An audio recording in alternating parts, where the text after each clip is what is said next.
अभिवादन स्वीकार कीजिए ब्रजेश मिश्रा का और आप देखना शुरू कर चुके हैं द डिबेट।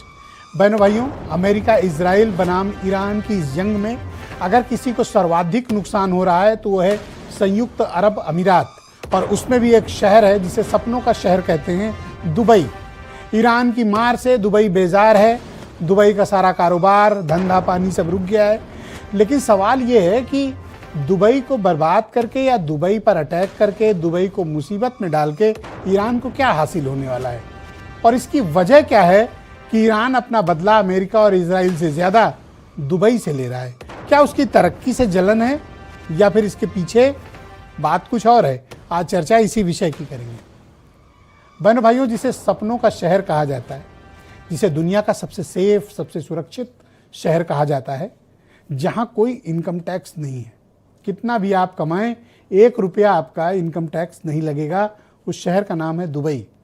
दरअसल दुबई एक देश है जो तमाम राज्यों के साथ, 7 राज्यों एमिरेट्स के साथ मिलकर बना यूएई है, उसका नाम है दुबई। और उसका सबसे डेवलप्ड, सबसे बेहतरीन, बेहतर कानून व्यवस्था, निवेश का बेहतर माहौल का शहर है दुबई। हर कोई दुबई को लेकर बड़ा आकर्षित रहता है क्योंकि शहर ही ऐसा है, एकदम सपनों वाला शहर है। जैसे शहर की कल्पना आप अपने अरमानों में करते हैं, सोचते हैं कि कैसा होना चाहिए, दुबई एक परफेक्ट उदाहरण है इस पूरे रीजन में, इस खित्ते में। दुबई की सबसे बड़ी खासियत उसका सुरक्षित होना है, निवेश का बेहतर माहौल है और सबको काम की बराबरी, आज़ादी का हक है। दुबई ने अपने आप को मिडिल ईस्ट, वेस्ट एशिया या एशियन कॉन्टिनेंट में सबसे बेहतर समृद्धि वाले देश के राज्य के तौर पे, शहर के तौर पर विकसित किया है। दुबई एक डेवलप्ड सिटी है।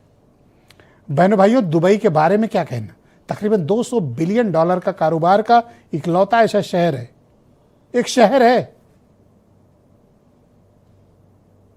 और इस शहर की सबसे बड़ी खूबी इसका डाइवर्सिफिकेशन होना है।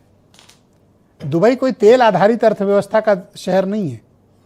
दुबई दुनिया का टूरिज्म का हब है।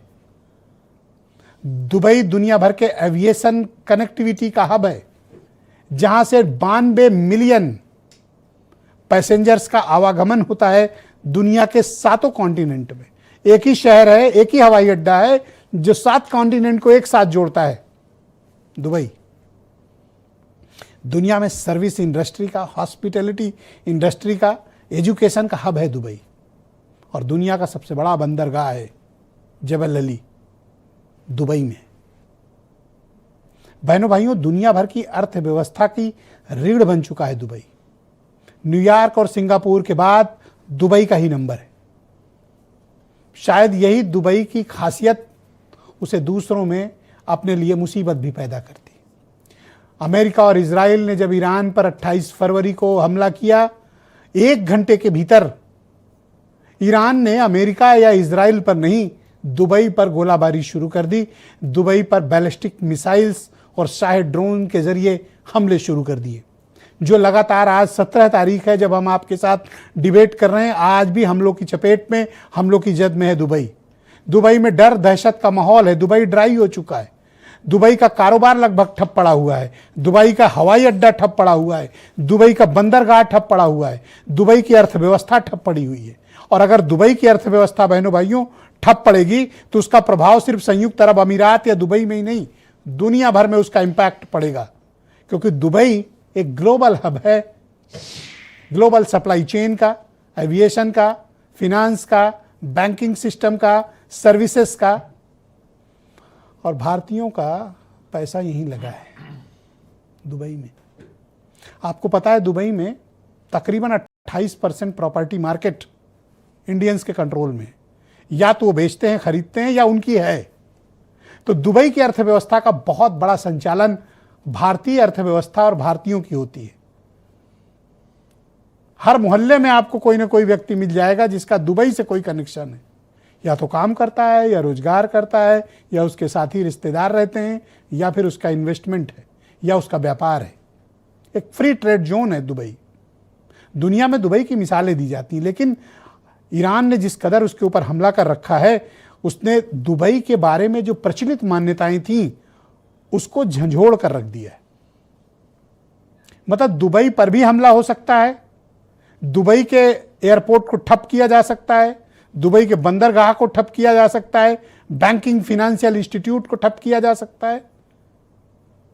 आपको जानकर हैरानी होगी लेकिन यह सच है कि सिटी बैंक ने मिडिल ईस्ट की दुबई की अपनी सारी ब्रांचेस बंद कर दी हैं, क्योंकि ईरान ने धमकी दी है कि जो भी अमेरिका से जुड़े हुए या उनके आसपास के उनके दोस्तों के बैंक होंगे, फाइनेंशियल इंस्टीट्यूट, सबको निशाना बनाएंगे। और लगातार रॉकेट दाग रहे हैं। कल तो दुबई एयरपोर्ट का फ्यूल टैंक ही उड़ा दिया गया, रात भर आग लगी रही। दुबई ने अपने लोगों को थोड़ा डरवा भी रखा है कि अगर किसी ने वीडियो जारी किया, किसी ने वीडियो फॉरवर्ड किया, किसी ने सोशल मीडिया पे लिखा तो 2 लाख दिरहम का फाइन।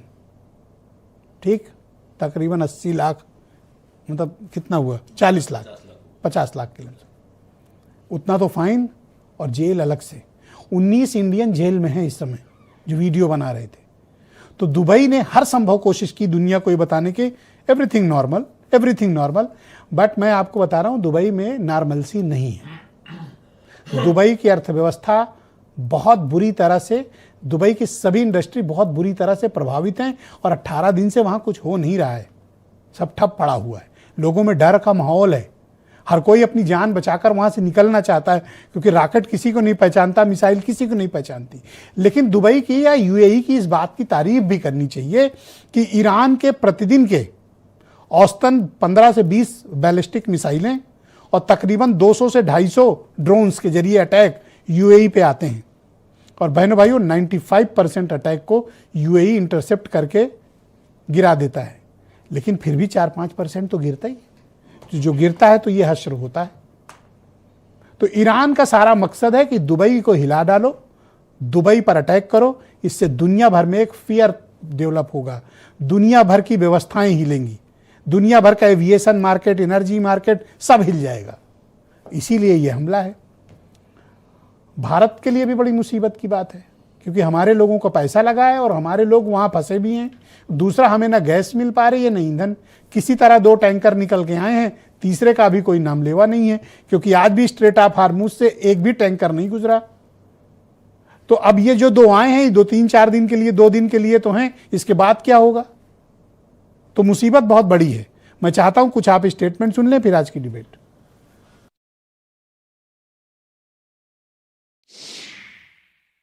के हालत बहुत खराब हो चुके हैं। आप देखिए अभी सामने बम गिरा है, वहां देखिए बम गिर गया, पूरा बम गिर गया है। अभी दुबई एयरपोर्ट पे भी एक बम गिर गया है।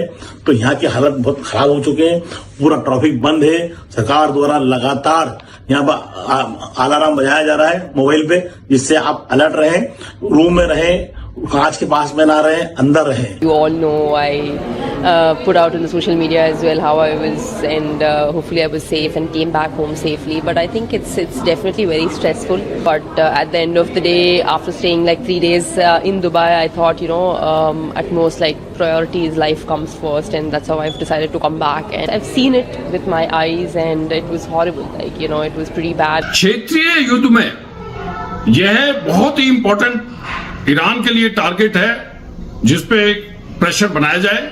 यूएई पश्चिमी देशों की तरफ उनका झुकाव है और यूएई के इजराइल के साथ अच्छे संबंध हैं। ईरान की स्ट्रेटेजी के मुताबिक जो रणनीति होगी, टारगेट किया जाएगा तो अमेरिका के ऊपर प्रेशर किया जाएगा